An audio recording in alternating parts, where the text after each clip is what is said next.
안녕하세요. 김태욱입니다. 앞에 보이시는 그런 문자는요. 통영경찰서 교통과랑 23년 2월 16일 날 나눈 그 메시지입니다. 그 위에는 제가 말하고 있고요.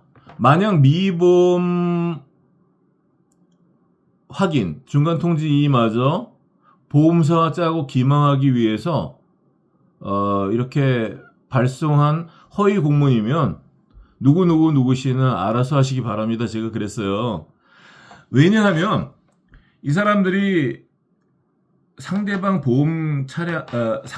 차량이 운전자 바꿔치기도 했고 보험 사기도 있는데 근데 이제 그런 사실을 가리고 계속 저희들에게 돈을 더 상대방에게 요구하는 돈을 주게끔 압력을 행사했죠. 나중에 알고 보니까 이 사람들한테 상대방 차량에 보험 사기가 있었어요. 이 해에만 22년만 해도 한 5번 정도 그런 사고가 있었던 거예요. 제가 확인한 것만 또 그냥 제가 확인이 안 된 건 더 많이 있다고 생각합니다. 그래서 이랬더니 이제 보험 여부는 다시 한번 확인해 보겠습니다. 그래요. 교통사고가 나면 먼저 보험 여부를 확인하는 것입니다. 4달이 지날 때까지 확인이 안 됐다는 게 이게 거짓말이죠. 다 알고 있었던 것입니다. 통영경찰서는 보험 사기를 다 알고 있었던 것입니다. 그리고 나중에 알고 보니까 이 상대방 차량 2차량이 있었는데 저에게도 돈을 받고 보험사에도 받고 또 그 2차가 또 자기 보험회사로도 청구하고 상대방 보험으로도 청구하고 2중 3중으로 4중으로 보험금을 청구해서 받고 있었다는 것을 알게 됐어요. 명백한 보험 사기거든요. 통영경찰서가 이거를 보험 사기라고 그러지 않는 거죠. 그리고 이 사람들이 필요한 서류들 해주지도 않고 교통사고 사실 확인원 정도는 해줘야죠. 그것도 보험사에 제출하지 않고 통영경찰서가 전화로 이 사람들이 저희들에게 배상을 받은 걸 알고 있으면서도 통영경찰서가 전화를 해서 보험금을 받게 해줬어요. 그래서 통영경찰서는 보험사기 주범 역할을 한 것입니다. 총괄 지휘 감독을 한 것입니다. 그래서 제가 통영경찰서 경찰관들을 고발했던 거예요. 그런데 통영경찰서 사람들은 뭐 위에 아는 형님들이 계신지 몰라도 저를 구공판에 가짜 체포영장을 발행해서 구공판에 회부하는 또 이렇게 기가 막힌 그런 일들을 하셨습니다. 제가 이렇게 몇 달을 통영경찰서에서 시간을 끌면서 사건을 왜곡하는 가운데 제가 경찰관들 범죄가 너무 심각하다고 생각해서 112에 신고도 하고 또 청문실에도 여러 번 찾아봤어요. 112에 신고하면 청문실로 가라고 합니다. 청문실에 가면 청문실에서 죄를 다 덮습니다. 한번 들어보세요. 청문실에서 보험 사기를 알면서 보험료를 냈으니까 당연히 그거 이용할 수 있는 거지. 이렇게 말합니다. 보험료를 냈다고 해서 중복배상을 받으면 뭐 교통사고가 한 번 나면 돈벌이가 되겠네요. 수천만 원씩 여기다가 저기다 청구해서 받아서 챙길 수 있다면 이 나라가 어떻게 되겠습니까? 지금 그렇게 나라의 신용 질서가 다 깨지고 있고 그 선두에 이런 부패한 사람들이 있기 때문에 지금 우리나라가 그런 방향으로 간다고 생각합니다. 마음이 아픕니다. 한번 녹음을 들려드릴게요. 산타페 그 차 관련한 그 어떻게 차가 이렇게 진행되고 그 거기서 얼마만한 충격으로 이렇게 그랬는지 내가 그 영상을 보기를 원해요. 볼 수 있겠어요? 일단 블랙박스 남아 있으니까요. 뭐. 자, 이거 말고 청문실 요거는 이제 그 운전자 바꿔치기 한 사람 녹음이고요. 청문실이랑 23년 1월인가요? 2월경 같아요. 1월 말이나 2월 그때 녹음입니다. 한번 들어보세요. 그런 사실이 있고 또 그거 발행했고 또 위변조된 증거 자료로 이렇게 조사를 진행했던 거를 제가 청문관님한테 다 말씀드렸고 또 모욕을 준 거나 이런 여러 가지 있기 때문에 기피 신청을 드렸어요. 내가 이 경찰청에 와갖고 말하니까 그거 청문관님한테 말했다고 그랬어요. 도저히 이해할 수 없대요. 그러니까 뭐냐면 그거 기피 신청을 내가 이미 드렸고 내가 말하는 거는 간단합니다. 그 조사는 천천히 하십시오. 자, 제가 하도 여러 번 신고를 해도 통영경찰서에 아무 문제가 없다는 거죠. 청문실에서 112에 신고해도 뭐 와서 청문실로 넘기고 그냥 갑니다. 이 청문관이랑 전화 통화하는 거를 한번 계속 들어보세요. 그걸 모든 걸 다 알고 있으면서 보험 접수를 한 게 돈을 받아내려는 고의적인 그 사기죠. 그거 내가 신고합니다. 네. 그거 내가 접수는 하는데 이제 그걸 사기라고 단정을 하지 마시고 사람들이 보험료를 1년에 100만 원씩 몇십만 원씩 내면서 보험을 내는 그러면 내가 청문관님한테 말할게요. 자, 이 청문실에서 접수한다고 말했습니다. 보험 사기 접수를 했습니다. 접수를 한다고 말했습니다. 그 말뿐이에요. 그리고 나중에 기억이 안 난다 그러고 접수 안 받았다 그러고 그럽니다. 이 청문실에 운전자 바꿔치기 그런 것도 다 제출했습니다. 다 들려주고 다 보여줬습니다. 문자 메시지. 그리고 나중에 안 들었다 그러고 제출 안 받았다 그러고 그럽니다. 그리고 통영경찰서 경찰관들에게 아무 문제가 없는데 제가 악성 민원인으로 이렇게 자꾸 경찰관들을 괴롭힌다고 이렇게 고소를 한 것입니다. 기가 막힙니다. 이 청문관이 지금 뭐라고 말씀하고 있냐면 보험 사기가 아니라는 거죠.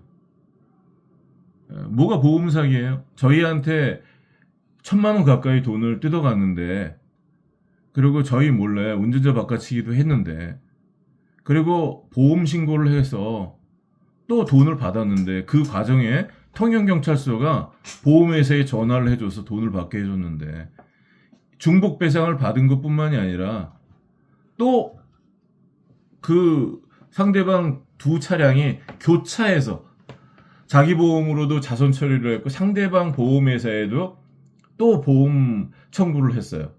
그렇게 2중, 3중, 4중으로 한 번 사고로 돈을 이렇게 보험 사기도 치고 일반인에게도 속여서 돈을 갈취하고 이런 일을 하는데 이게 아무 문제가 없다는 거죠. 나중에 이제 판사 얘기까지 갑니다. 무슨 판사 백이 있는지 자꾸 얘기하면 경찰서에서 수사해야 될 걸 판사한테 미뤄요. 무슨 판사 형님 백이 있는지 판사가 무슨 코가 꿰있는지 이 사람들한테 항상 범죄 사실을 가지고 신고를 하면 항상 판사 얘기해요. 그 동네는 어떻게 된 동네인지. 자, 들어보세요. 그거를 내가 신고하는 입장에서 내가 신고를 할 때 내가 돈을 다 줬고 그 상황을 다 알고 채병록도 다 알고 모든 걸 다 알고 있는데 그 사람들이 보험 접수를 했는데 그게 사기가 아니고 뭡니까? 그러니까 나한테 사기라고 단정하지 말고 그런 말도 하지 마세요. 조사하시란 말이죠. 조사한다고. 조사하시고 두 번째 혹시도 네. 생각을 좀 바꿔야 되는 게 왜 뭐 판사가 결정된 것도 아닌데 왜 자꾸 그리 단정적으로 말합니까? 아니 뭐냐면 어떤 이 사람은요 판사 자꾸 그런 얘기를 해요. 나중에 어떤 문제가 있으면 그냥 기소해버리고 그리고 피해를 당한 사람한테 뒤집어 씌우는 게 이쪽에서 하는 관례인 것 같아요. 분명히 저는 속았지만 어떤 피해가 있었지만 뭐 상대방한테 정말 과다한 돈을 교부했는데 그럼 이제 그 돈을 받아놓고선 그걸 보험회사에 속이고 통영경찰서랑 이런 일을 한 것입니다. 자기가 가입한 보험으로 청구를 해도 요건 안 돼요. 그런데 거길로도 청구해서 단독사고 처리를 받았고 또 교차해서 또 보험 신고를 해갖고 또 산타페 차는 2번씩이나 또 보험금을 받았고 또 내가 확인 못한 것도 있죠 지금. 아니 이런 것이 제가 자세히 말했는데 이게 보험 사기가 아니라는 거죠. 판사한테 다 이렇게 어떤 판사가 이렇게 결론을 내지 않았으니까 내가 무슨 이 당시까지 무슨 판사까진 가요. 경찰 단계인데 경찰 단계에서 미보험 여부라든지 블랙박스 조사라든지 이런 것들을 하는 거죠. 그게 수사 단계니까. 근데 이제 입을 막고 판사를 끌어들이는 거죠. 이렇게 보세요. 사기 혐의가 있으니까 내가 전화한 거죠. 돈 받을 거 다 받고 왜 보험 접수합니까? 전화를 하실 때는 요점만 좀 찍어갖고 내가 말기 알아. 항상 좋아하는 말이 절차대로 해라. 요점대로 말해라. 말문이 막히면 항상 그러는 거예요. 저는 보험 사기 범죄 신고를 하는 것입니다. 상대방 영상을 말하는 거는 그 영상에는 자동차가 망가질 만한 사람이 다칠 만한 영상이 아니에요. 분명히 제가 주변 사람들한테 지나간 사람들한테 들은 바로는 오히려 그 사람들이 고의로 사고를 유발했죠. 그러니까 영상을 보고 싶었던 거죠. 영상을 1년 가까이 보여주지 않고 이런 일을 행하고 있는 것입니다. 그리고 보험 사기 그 주범 역할을 하는 것입니다. 그렇게 해서 통용지청으로 송치를 했어요.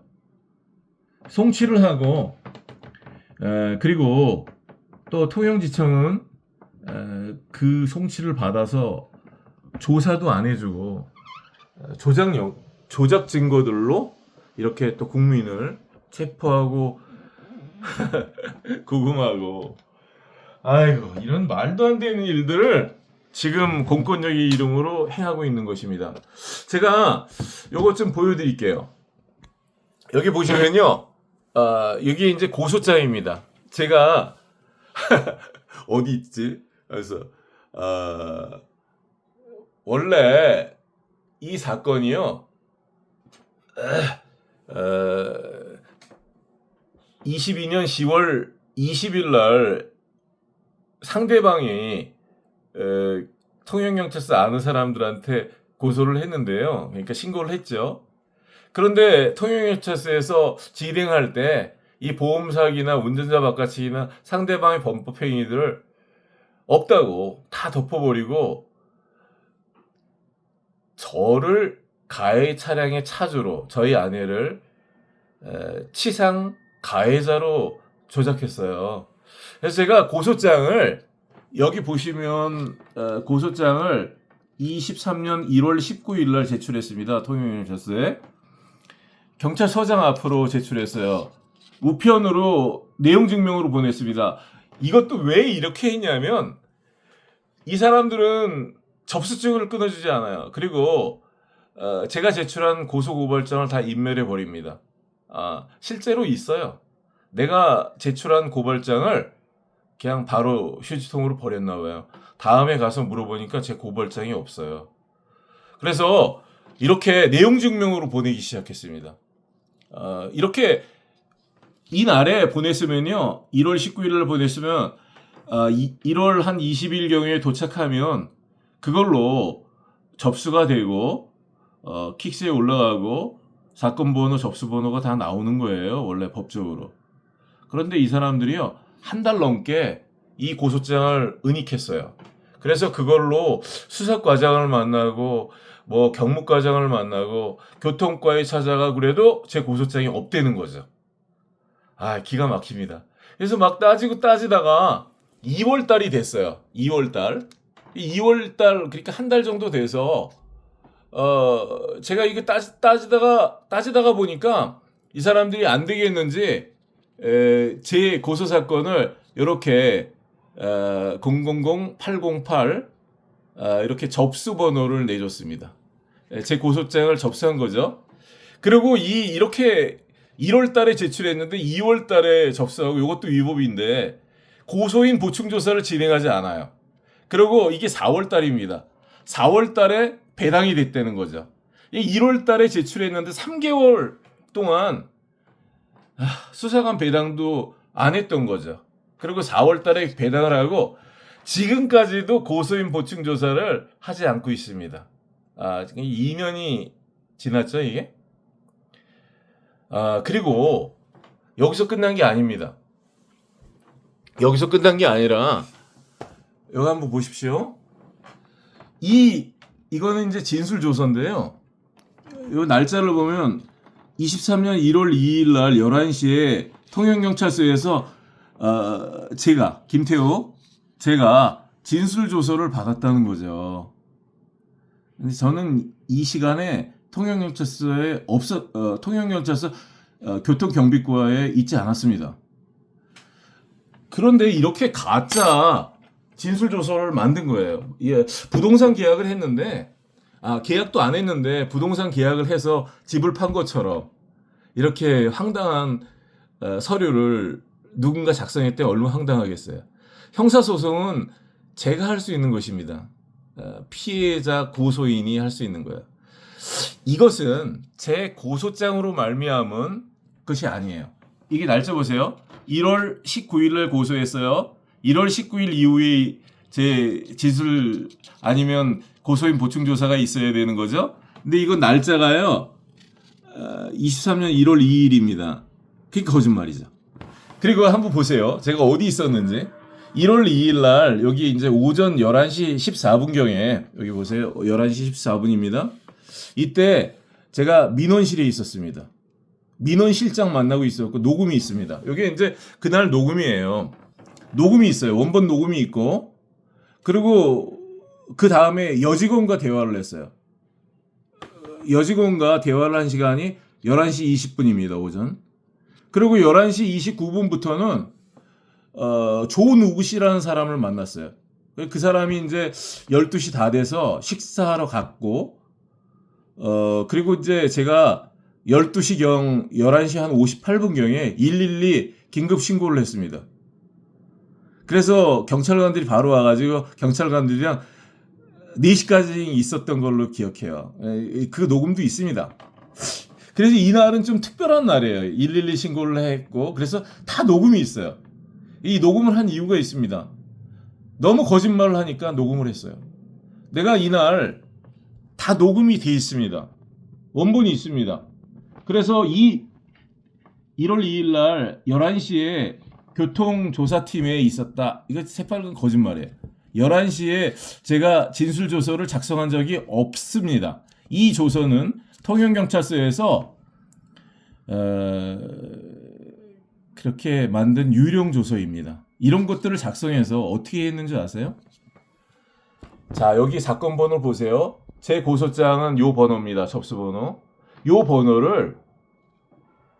번호에 요 가짜 진술 조서를 만들어서 여기다 갖다 붙였어요. 여기 보세요. 여기 접수번호. 접수번호가 여기 있고 이 번호로 갖다 붙였어요. 이거는 6월 8일 날 접수한 다른 사건이에요. 다른 사건에다가 제가 이 사람을 가해자로 지목하지도 않았는데 제 명의로 된 가짜 진술 조서를 여기다 갖다 붙였어요. 그리고 제가 정식으로 고소했던 고소장에는 요 범죄 사실이 다 맞거든요. 증거도 있고. 근데 이거를 갖다가 조사 진행을 안 하는 거죠. 요거를 지금까지도. 그리고 가짜로 이렇게 제가 그 자리에 있지도 않았는데 가짜의 진술 조서를 만들어서 이런 제가 알지도 못하는 사건 번호에다 갖다 붙여서 제 고소장을 유령으로 만들어서 유령 조서로 만들어서 명의를 도용한 어떤 공문서를 만들어서 여기다가 갖다 붙인 거예요. 이게 얼마나 심각한 범죄입니까? 얼마나 심각한 범죄입니까? 22년 10월 15일 날 사건을 23년 6월 14일 날 6월 8일 날 만든 그 사건에다 갖다 붙인 겁니다. 이 과정에서 접수번호, 사건 번호를 몇 번 바꿨는지 몰라요. 이런 일을 공공기관에서 하고 있는 것입니다. 이거 범죄 덩어리입니다. 여기 보세요. 이것만 간단히 하고 마치겠습니다. 여기 보시면 이제 국립과학수사연구소에 23년 5월 8일 날 검증을 받았다 그래요. 제가 이제 영상 조작을 22년 12월 26일에서 28일 날 통영경찰서에 사용한 영상이 위변조됐다 이렇게 했거든요. 예, 사실 위변조됐고 제 눈으로 똑똑히 봤으니까. 그런데 이제 그래서 이렇게 검증을 다 받았다. 근데 검증 받을 때 편집된 것 잘 모르겠다. 뭐 이렇게 나와요. 제가 읽어보니까. 그러니까 위변조라는 말은 안 쓰고 편집 여부는 잘 알 수가 없다. 이렇게 나옵니다.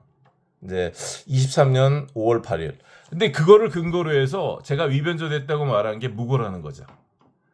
그러면 23년 5월 8일 날 검증 결과가 나왔을 때 이 검증 결과서에 있는 그 영상들이 제가 22년 12월 26일에서 28일을 본 영상이어야 돼요. 그런데 여기 보시면 이제 23년 6월 2일 날 통영경찰서에 가서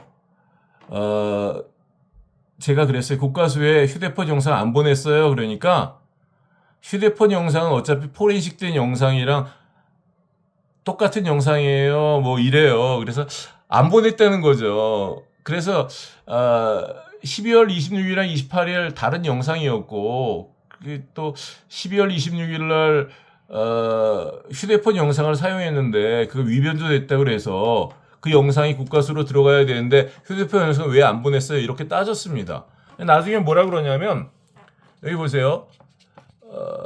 알겠습니다. 그럼 그것도 보낼게요. 휴대폰 영상도 보내겠습니다. 그러니까 23년 6월 2일까지도 안 보낸 거예요. 위변조된 영상을 집어넣지 않은 겁니다. 국과수에. 다른 영상을 집어넣었죠. 그리고 이렇게 편집 여부를 알 수가 없다. 뭐 이렇게 해서 검증 결과가 나왔는데 그거를 근거로 해서 제가 위변조됐다 하는 게 무고다. 뭐 이렇게 덮어씌워서 공판에 회부한 것입니다. 참 이런 짓을 국가 공권력이 개인 시민을 상대로 해서 자행하고 있는 것 너무 마음이 아픕니다. 이런 일들이 빨리 개선되고 해결되기를 바랍니다. 그리고 통영 지원, 대구 서부 지원에서 빨리 이런 문제로 국민들 괴롭히지 말고 빨리 공판을 끝내주시기를 바랍니다. 말도 안 되는 것으로 이렇게 생업에 종사할 수도 없도록 몇 년을 끌면서 국민에게 이런 일을 공권력이라고 이런 일을 행하는 것은 여러분들 생각해 보세요. 이거 범죄 아닙니까? 이래서 되겠습니까? 네, 여기서 마치겠습니다. 감사합니다.